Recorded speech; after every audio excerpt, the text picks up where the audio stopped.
Having won their last 3 championship matches, Somerset were aiming to keep up their run in their latest match at home to Hampshire. These are the opening day highlights.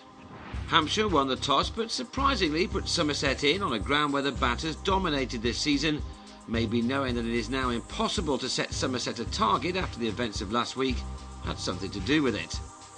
It was a decision which Dimitri Mascarenhas might live to regret, as Marcus Trescothick and Errol Sapaya started brightly under the leaden skies of Taunton. Already this season this pair have put on some outstanding partnerships, and they always find the boundaries when the ball is hard. Trescothick began the day as the country's leading run scorer this season, and he looked to build on that. But at 38 with Trescothick on 22, he edged Mascarenhas, who opened the bowling to John Crawley. The ball was darting around a little and Justin Langer needed some luck early in his innings. He survived one comfortable chance at slip, and then nearly offered another as he struggled against the moving ball. Sapaya, however, was getting used to the conditions and looked in the kind of form which saw him score 130 in his last innings in that incredible run chase against Yorkshire. Langer, having got through a sticky opening to his innings, also settled in and began to find the boundary.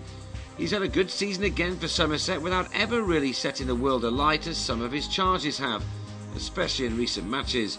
But once he got in, the runs began to come to him quite quickly.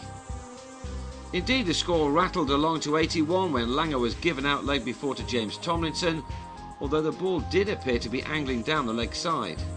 That brought to the crease James Hildreth, who at times this season has looked very special, and today was one of those times. He began his innings by finding the ropes and never looked back as he dominated a 3rd wicket stand of 66. Even with Somerset's remarkable batting strength, Hildreth has the capability to stand out. Sapaya too is turning out to be an excellent player. About 3 or 4 seasons ago, when Somerset was struggling in Division 2, the club put a lot of belief into these 2 youngsters, and it's proved to be exactly the right policy. Hildreth has been mentioned as an England player in that not too distant future. He has sometimes given his wicket away when well set, but there were no signs that he was about to do that here.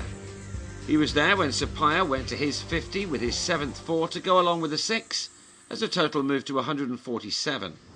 But in the same over he was taken behind by Crawley, who'd taken the gloves after Nick Potts left the field with a groin strain. Sean Irvine was also injured after hurting a finger in the slips, which may pose Hampshire problems later in the match, and Hildreth and Zander de Bruyn were going to try to take advantage of any bit of luck that went their way. De Bruyn plays his cricket in such an aggressive style, and he makes up a middle order which must now make opposition bowlers quake in their boots, especially when coming to Taunton. He stroked 24 off 25 balls when he nicked a good delivery from Tomlinson to Crawley at 182 for 4. But the batting just keeps on coming, and next up was Craig Kieswetter. Apart from that amazing 80 in the T20 Derby in Bristol, the wicketkeeper has not been as effective with the bat as he was earlier in the season, but he is certainly playing very attractively. This was to be the partnership which put Somerset back in charge of the game. It's always impossible these days to work out what a good first innings score is at Taunton, but one thing the batsmen do know is it has to be a substantial one, and no batsman likes to miss out on these tracks. Somerset entered this match with a real chance of winning the championship in the first time in their history. They came so close last season, failing at the last, but this time out they're winning more matches and looking a more settled side. They must now have the best batting lineup in the country, and that was emphasised by the form of Hildreth and Kieswetter, who are both timing and striking the ball nicely. Hildreth has not made a ton since that opening day match triple 100, but he moved past 50 and looked determined to make it to 3 figures. He scored plenty of 50s this season, but has then been dismissed, and he was clearly in no mood to make that statistic a talking point. Kieswetter loves to find the boundary, and he was able to do so 9 times in yet another important innings for his county. He's a real star in the making. Some might say that he suffers from overconfidence sometimes, and having shared in a partnership of exactly 100, he was out for 43. Crawley appealed for the stumping and momentarily looked bemused, but he'd taken a good catch, as it turned out, off Imran Tahir. That brought Peter Trigo to the crease for the first time since his incredible 54-ball match-winning 100 last week, and he started off in typical style. He was there too to see Hildreth through to an excellent 100.